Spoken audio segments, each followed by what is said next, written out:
Hello，星期嘅教室朋友，大家好！新年啊，真係唔少得呢啲咁歡樂嘅菜式啦，嘻嘻哈哈。今日咧整一個啦芝士大蝦意麵，咁用呢個方法啦，我嚟做啦，我嚟做龍蝦都得嘅。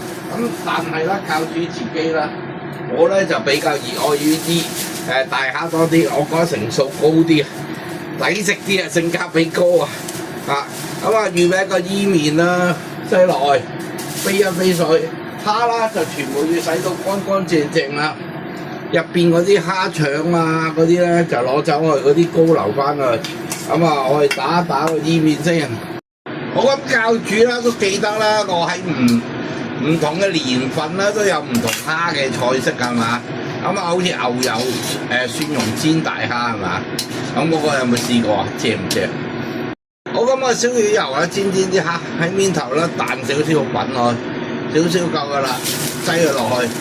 最重要咧係想封住咗肉汁嘅啫，全部都擠晒落去煎香佢啊！好咁轉乜都係啦，嗰幾個 smell 係嘛？好反一反轉落去啊！啲蝦煎完一邊啊！煎到咁樣，咁啲蝦啦都更香啦，咁啊攞翻佢嚟先啦。好，趁個鑊熱，牛油蒜蓉落去，製造個香味出嚟噶。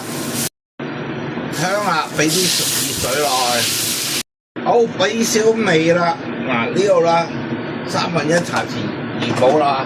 一陣間我哋會俾芝士啊，芝士鹹鹹地啊，加埋啲蝦啦都鹹鹹地啊。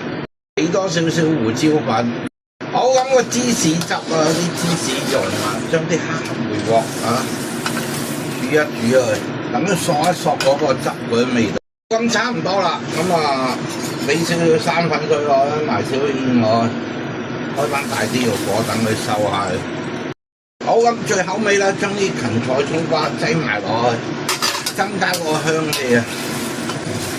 好，上得碟開飯。好咁眨眼啦，話一個啦，住家版本嘅芝士大蝦意麵，係咪正過龍蝦意麵啊？